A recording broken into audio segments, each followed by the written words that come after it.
Welcome to the Bill Cartwright Show. I'm on with a great guest today, um, former University of Arizona player, New York Knicks player, good friend, great guy, Mr. Larry Demic. Larry, great to have you on. Hey, thanks a lot, Bill, for having me on, yourself and Steve. No problem. Thank you. This was really interesting. Now, you're from Gary, Indiana. Is that right? Absolutely. That's correct. I grew up there. I went to high school there. So that is kind of the original birthplace there. It was about 30 miles outside of Chicago. Because there's the reason I asked that because there's so many great players from Gary, and I didn't realize that it just keeps coming. Well, the city itself is, it was always a manufacturing blue collar city, and sports was always a avenue for a lot of youth to participate in. So you kind of had a mixture of basketball, football, baseball, as well as track. So literally, kids participated in all the sports all the time there, and it was it's really competitive. I mean, you had the crosstown rivals. We were 30 miles outside Chicago, so we played a lot of Chicago teams. So it was a it was a great experience. Yeah. Plus, you had the Jackson Five from there too. Plus, that's the Jackson Five. Now, were you a sports kid growing up? Did you play different sports? Well, I tried baseball, though I was challenged to hit that ball. I mean, that's not the easiest thing to do, though people may think it is. But as I grew, it was obvious that basketball was going to probably be something more geared toward me. And they didn't have a lot of travel teams like they do now. It wasn't as organized. You literally went out to the courts and just played against obviously guys that were a little older and that were playing at the varsity level. So it was kind of a thing of ascending into the point where you were able to play on the varsities and stuff there. So it was an outside sport really at the time, except during the winter months, and then obviously in the summer months you got a chance to play like I said, a lot out on the course and stuff. Yeah. Now, did you have a great coach or mentor that kind of worked with you in your game? Yeah, I was pretty lucky. Even through grade school, I played on our fifth and sixth grade team. We had good coaches there, and as I got into junior high school, I had my junior high coach got a Bill Page, and I played a little football actually, believe it or not, one season, and then as I got ready to go to high school, I played for a guy named Coach Ike Brown. He passed away about a year or so ago, and great coach.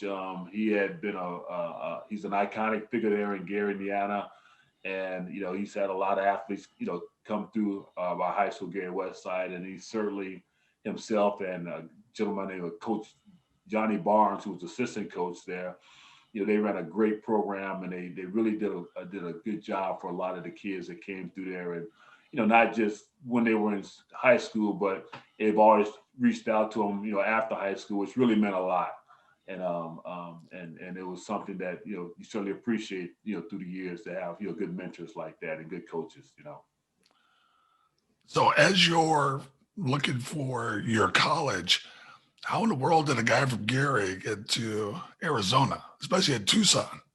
Well, I don't know much you know about the area back there, but it gets cold Yes, I in do Gary, know. Indiana, and we're like I said, we're 30 miles from Chicago, so you got that Lake Michigan breeze also. And to be quite honest, I mean that was a main factor, but I visited some schools in the Midwest area, and I know Iowa was one, and I believe I went up to Cincinnati. And so there were some schools I visited, but after I took the trip to Tucson, I said to myself, this is it's pretty nice out here. And all things considered, if I can get over hopefully not being homesick, I thought it was a great choice as well. It was a good school academically, obviously. at that time. We weren't in the Pac-10 yet, but they were in the Western Athletic Conference, and I thought after meeting a lot of the guys there, I said this could work for me, and so the decision was made. Now, who was the coach? Fred Snowden. Yeah, Fred was from Detroit, Michigan. He coached at the University of Michigan, I believe, under Dave Strack. And I believe what happened was when Dave Strack was offered the athletic director's job at Arizona, he actually, I think, coach came with him, and he became, the coach at the University of Arizona. Yeah. You guys had some pretty good players on that squad when you got there, didn't you? Yeah, Al Fleming was there, Bob Elliott, Wow. Herman Harris. These guys were players, man. The guy Lynn Gordy, they had some great teams. Gary Harrison was there, so there was a lot of great players already. So obviously, I kind of had to wait in line a little bit. And that my freshman year, we made it all the way to the Western Regional Finals, and we lost to UCLA that year. Yeah. Yeah. So what did you feel like you learned, or were you just developing physically? And who really helped you the most when you were there? Well, it's been a combination of Coach Snowden, obviously, who obviously has passed away, and a lot of the assistant coaching staff, but it was kind of the level of competition that we had amongst the players that were there that really helped me develop a lot, man, over the years, and we had a lot of great players around there, and so the practice sessions were certainly intense. And I just found that, playing against that type of competition for that longer period of time, I got better, and obviously that, helped me down the line. Now, as you're leaving school, you've left school, you graduated, Yeah. and now you're going to get drafted. What are you thinking? Are you do you feel like you're going to be a high draft pick? What are you thinking? I didn't know, Bill, to be quite honest, and I got drafted. I played in the All-Star tournaments, which they have after, which usually runs during the NC2A finals. You had the Coaches All-American, you had the Loa Classic, you had the Pizza Hut Classic, you had a lot of these tournaments. So I fared pretty good in those, and when it comes to the draft, no one knows. Teams change at the last minute, and I was fortunate, to get drafted by the Knicks, and I was extremely happy, and at that point, obviously, I met yourself. So as you're getting drafted, you get drafted by the Knicks, and we know it was a really young group. As a matter of fact, I think there was 5 of us. Yeah. That came in that season along with Jeff Houston, Hollis Copeland, Sly Williams. Yeah, we know Sly's a character. What were you thinking coming in? And we had a great coach with Red Holzman. So what were you thinking? Well, I was happy to be part of the organization. The Knicks were obviously a fairy tale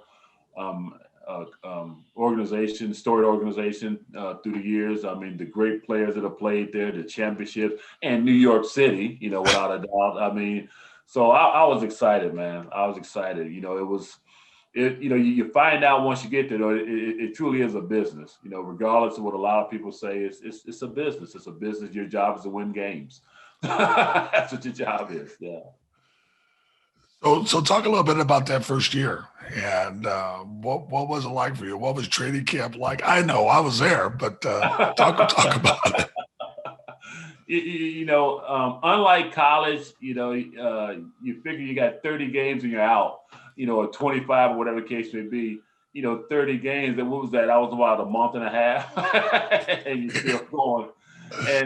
And being in training camp, 2-a-day workouts. 2 days. Oh, man.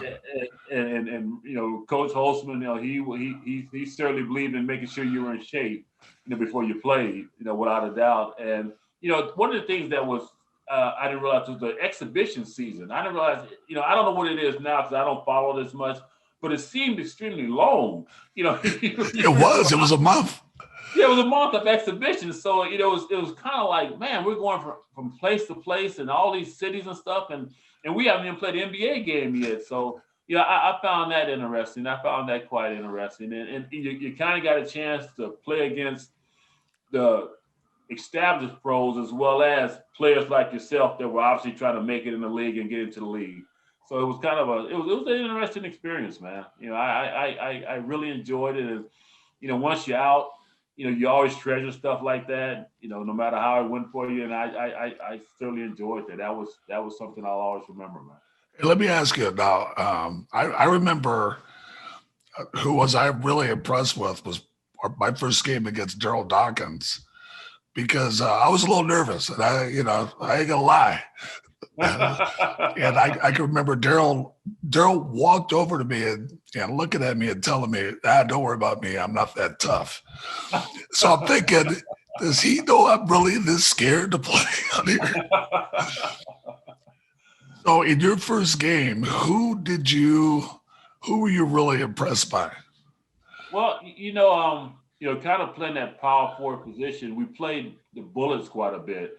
And, you know, I watched Elvin and Wes on TV. And I thought Elvin Hayes was a great player, man. I thought that guy at the power forward position, he, you know, had all the moves, had all the shots, you know, and was really a good established pro. And obviously, I think they had won the title like 2 years earlier. So, in my opinion, I thought he was one of the, better power forwards, as well as, Dan Roundfield, who I thought was another great power forward. It was out of that Michigan area. So I thought those were great players, man. Yeah, and remember, Doc was in the league at that time, and I think he was one of our first games. So Yeah, we had Dr. J's on the floor. We're like, wow, Dr. J's on the floor.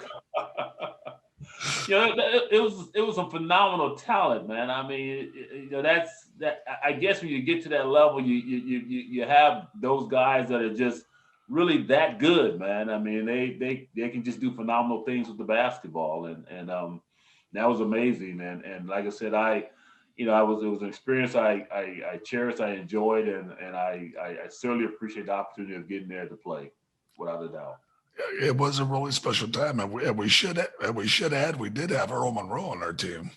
Yeah, I mean, the guy was a legend then at the time. I mean, at that time they had won 2 titles in New York, and it was great. You know, I think I want to say maybe one road trip. I think Red had me room with him for one road trip, maybe a couple of them. And but yeah, just talking to Earl, you get a lot of the knowledge of what was going on through the league, and and being a veteran like he was, he's able to talk to someone like myself and give you ideas on the do's and don'ts of being in the league, and that certainly helped. So you played for the Knicks for 3 years. Yeah. And tell us what happened after that. After I got out the league, obviously I wanted to play more, and I tried out for a couple NBA teams, and then I elected to go over and play in Italy. I did about a half year over there, and I played in the Philippines, and I did a little time in Spain. And I came back, and I was still obviously trying to play and get back into the NBA. And I was with the Detroit team. I think they're defunct now, that CBA team they had. And I played down in Puerto Rico with Coach Herb Brown, who really helped me out a lot. I mean, he helped me work on my game and stuff down there. And after that, I left there. I believe that I had a couple more tryouts. I think my last trial was with Golden State, and didn't work out, obviously. And at that point, I said, I've kind of given it the best shot, and I have no regrets here. I certainly appreciate the career I've had, and I thought it was that time. I said, let me move on to another phase in life. And I was just going to say, what was that like? I mean, it had to be painful at the time and a big adjustment, right, for you to walk away. Yeah, it was. Yes, it was. At 28 years old, you kind of feel that you can still play, but you got to look at it and say, in life you got to make decisions, and you have to make a decision that, well, what are my chances if I can get on with another team or make another team versus is it time now to start a career in the business world? And I thought it was time for me to start one, and I had no regrets on it. And I kind of would still follow the NBA, follow the league and stuff, but as you kind of get on, you get a little more busier in your world and your life and stuff like that. And so that was it. I kind of moved on and enjoyed it. And, I got the memories, the pictures, and every now and then I can talk to good friends like Bill Cartwright, and I'm okay. And do you think that's the key, though, is to make a decision and do the best you possibly can to make it work? And, like Satchel Paige said, like, don't look back, right? Absolutely. At some point, you have to do that. I mean, today's league, I look at the salaries and stuff, and they're incredible. They're fantastic. So, maybe they're moving on makes it a little easier. But I mean, at that time, it was obvious that it's going to come a time where you're going to have to look at another career and stuff, and you have to make that decision. It's a tough one, because if you think there are times where you think you can still play, you probably can, but you've got to look down the road and say, what is realistic and what is not realistic. And I elected to, go into another field, and I've had no regrets on it. And what was that field? I went into technology sales, and I have verticals of the education and the government, and I've been selling to them, technology equipment for the last 30 plus years. And it's been rewarding. I've, worked for a couple companies, maybe 2 or 3 companies, and it's something I've absolutely enjoyed. I've met a lot of great people, developed a great network of people, and still found time to get to some NBA games when I got a chance. Yeah. I was going to ask Bill a question, even though Bill is the host. But could you relate to that, Bill? Like, whenever you left the NBA after 16 years, of playing, but what was that like for you? It's always hard, right, to leave something you've done your whole life.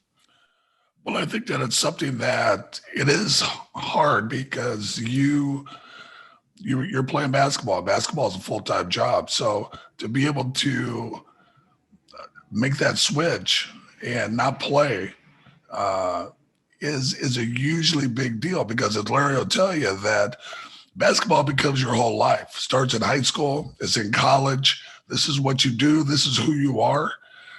And to be able to make that switch. So a lot of guys find it really hard. Now, Larry, did you find it hard, not only mentally, but physically, because you're getting ready to play? So what did you feel like when there's no training camp? What does that feel like?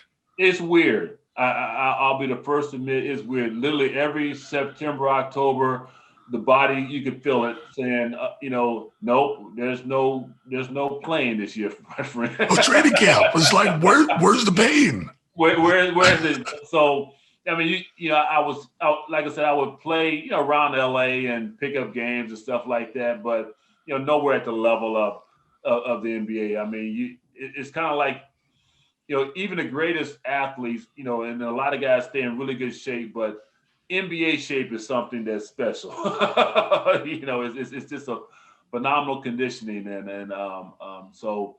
Obviously I was never able to get that type of conditioning in, but I, certainly tried to obviously keep yourself in decent shape. But it certainly was it's a weird feeling, when the fall comes and you're not heading to a camp or something like that. It's certainly a weird feeling, and it was one that I don't know if you ever really get used to it, but you do the best you can. Yeah. So you were really very fortunate that you were able to recreate yourself. And now, did you have any one particular person really help you and guide you, or did you kind of know what you wanted to do?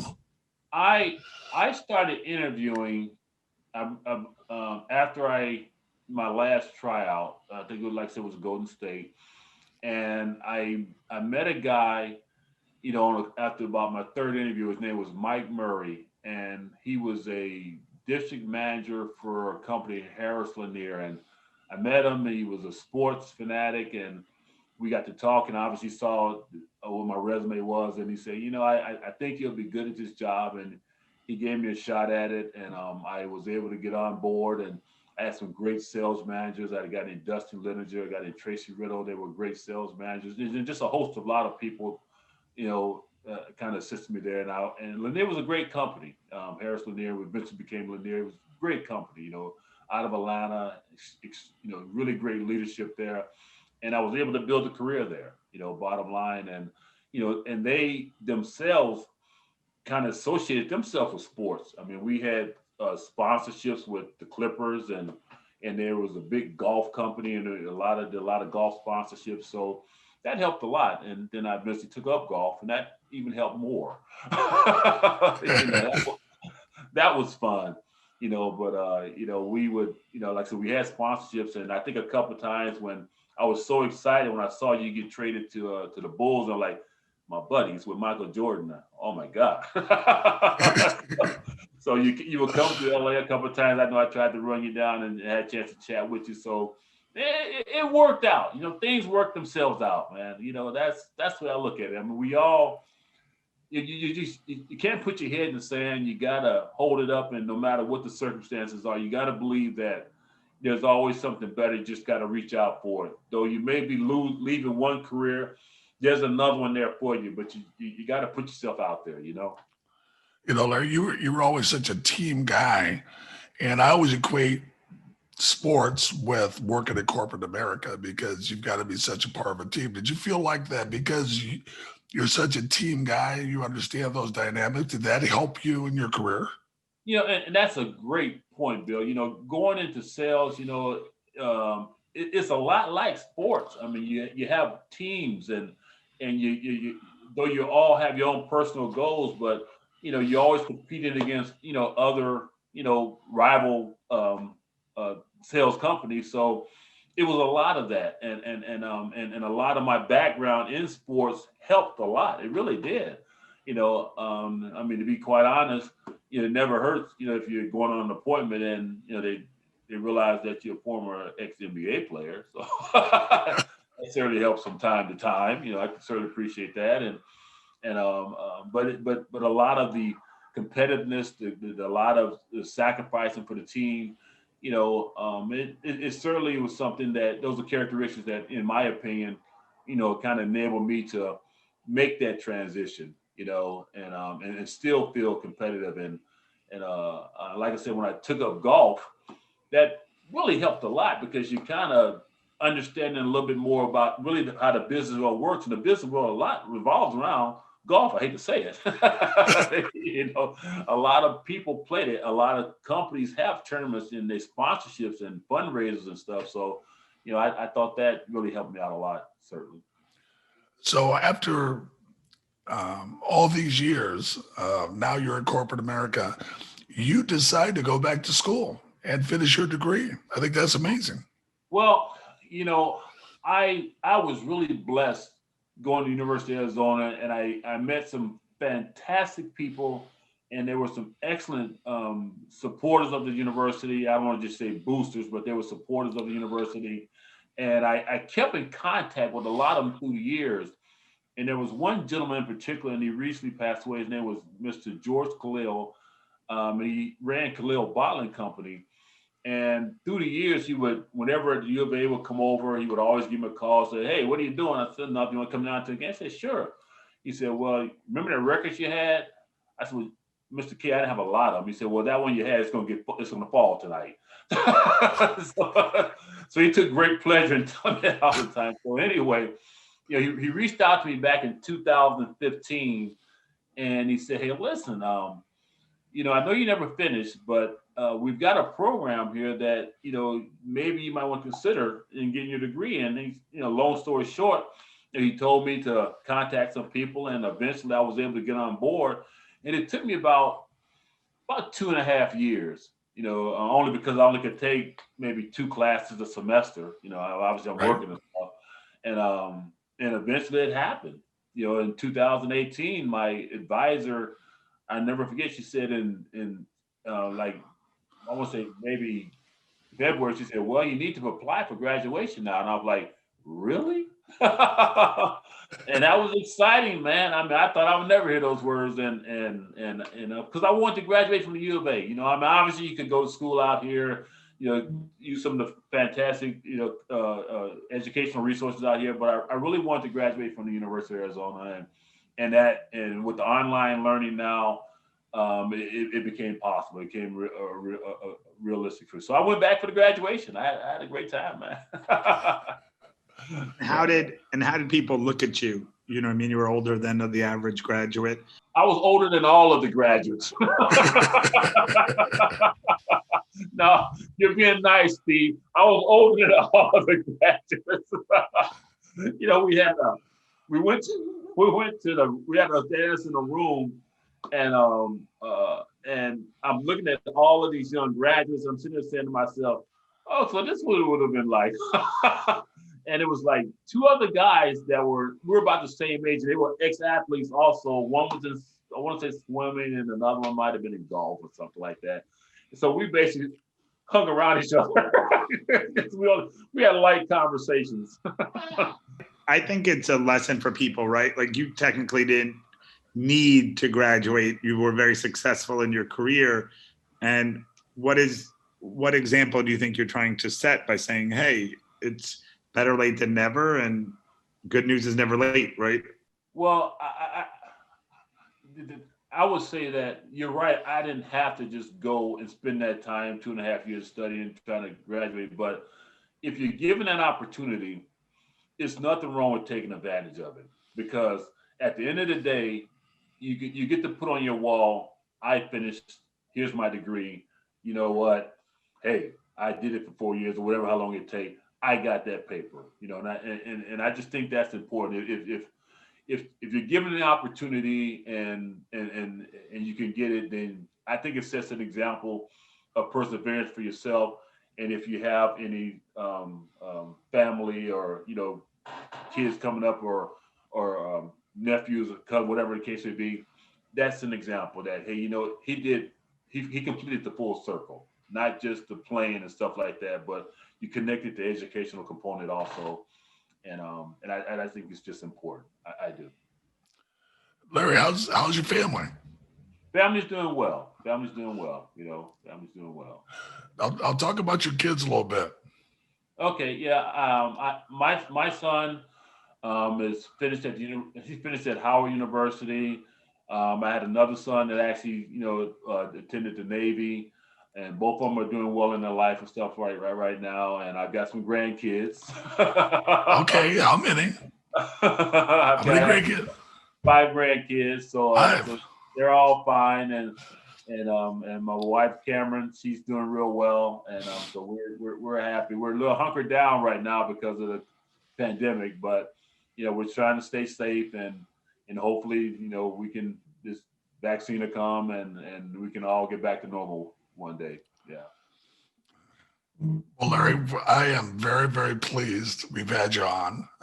You're such a great person. And such a great friend. I just really appreciate you having you on the show. Thank you very much. And we just wish you all the luck in the world, especially with those grandkids. By the way, I have 7 myself, so I understand. But thank you very much for being on. We do appreciate it. Hey, thank you guys also. I very much appreciate it. I'll follow your podcast, and Steve, it's a pleasure meeting you. Yeah, and Bill, I certainly I didn't watch all of your games in NBA, but I caught the playoffs, buddy. So I was right there when you and Mike and Scotty and the gang, and I was certainly pulling for you there. So congratulations on that, and congratulations on that fantastic career you had in the NBA. Thank you, sir. All right. And we'll catch up soon. Okay. All right. You guys have a great day now.